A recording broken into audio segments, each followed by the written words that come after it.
President Cyril Ramaphosa yesterday delivered his State of the Nation address at the Cape Town City Hall. Economic recovery was one of Ramaphosa's central focus points. The president said government would assemble a task team to help companies do business and gain access to funding, thus creating employment.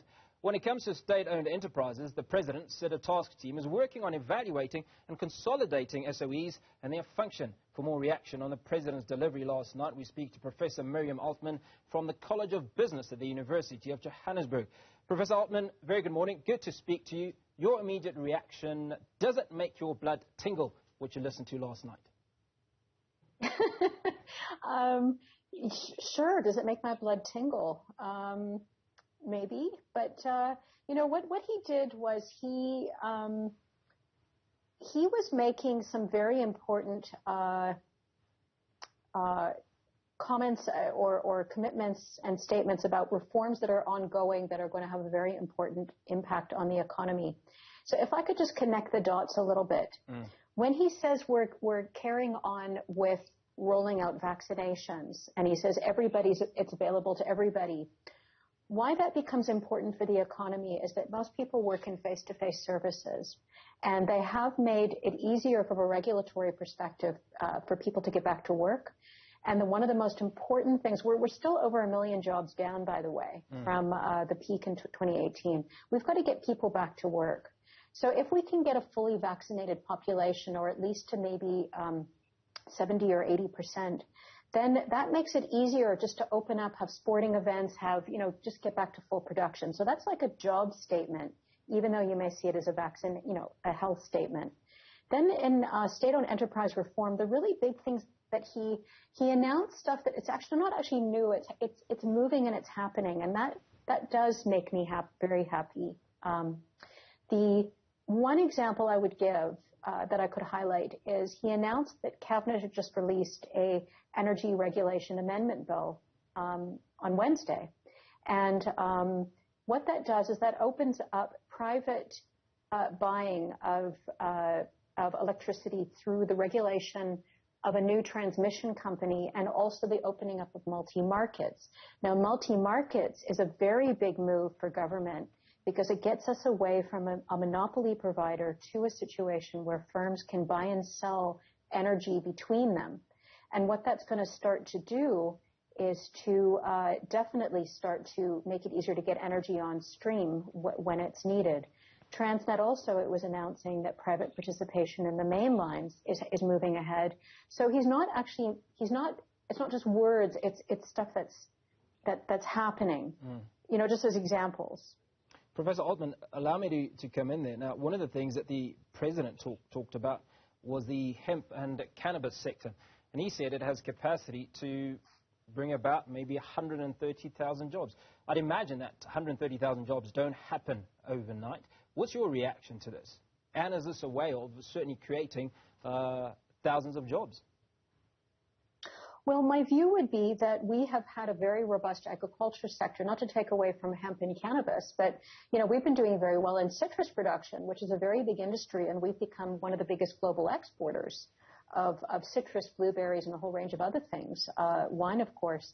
So, promoting the agriculture sector is something that we definitely have to strengthen more broadly. But, just to stay on the jobs point as well, I'd like to point out that he referred to the global business services, which basically means like back office, call centers, data processing, all of that kind of thing. He was talking about being on track to create 500,000 jobs in the next 3 years. Now, that was actually one of the goals of the National Development Plan, was to create 750,000 jobs by 2030 in global business services. So that actually is an even bigger opportunity that I'd like to draw your attention to. Now, you talk about not all words, but a lot of action coming to the fore. Now, one of those areas is building bridges. The president has talked about the target of 14 bridges a year as being way too small. Children are struggling to cross bridges, flooded rivers and so on, and obviously transporters and the public cannot travel. And he's suggested that they would like to go up from the current 14 to deliver 95 bridges a year. Is this practical? And if it is, what does it do to the economy? Well, you know, building 95 bridges around the country, particularly the kind that he's talking about, which is over probably small rivers mainly. You know, you won't have primary school children crossing, you know, enormous rivers. That is most certainly doable. There are a whole range of very ambitious infrastructure programs that I would redirect your attention to.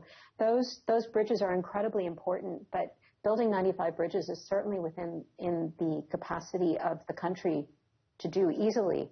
In the same way that that connecting all schools, for argument's sake, to broadband is definitely within our power to do. 80% of schools are already near a fiber line or 4G tower. So, and only 30% are connected. So, there's no doubt that many of these things can be done rapidly.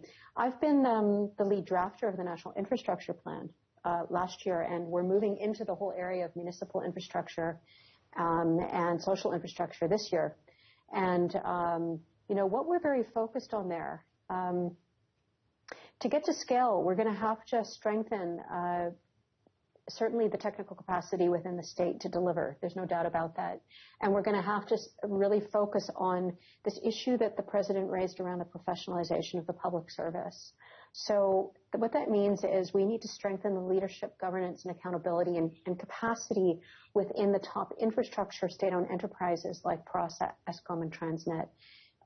In municipalities, we've got to be implementing COPTA's back to basics commitment to having certain minimum capacities in the top 6 executive of municipalities. You know, the National Infrastructure Plan promotes the idea, as did the National Planning Commission, the point that we need the proper engineering capacity overseeing the procurement and delivery of major infrastructure projects, which, you know, unlike some of the bridges you're talking about, can sometimes take, you know, 20-odd years and are enormous projects, which really are hugely stimulatory of the economy when they're being implemented. And if they're actually implemented with some value, because they're overseen with that kind of technical capability, then you have the double benefit of you know, the jobs and stimulation that occurs when you're building it, but also the benefit of the actual infrastructure that underpins all other activity.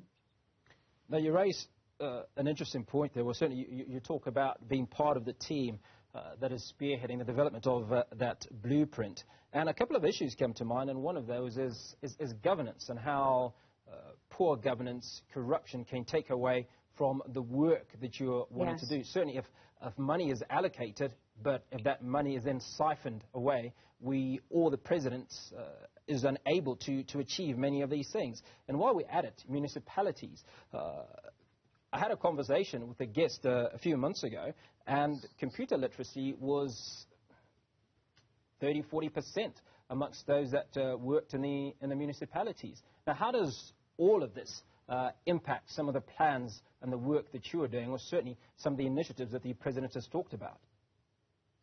Well, we will be elevating this point about of crime in this year's work on the National Infrastructure Plan. So we have a team working on that particular area as a focus area. And I would encourage any listeners or viewers to, you know, if there are ideas, to be communicating about them. But we have a vexing problem. It's partly corruption, but it's also theft across the board in social infrastructure. And so if you're going to build it, you've at least got to secure it.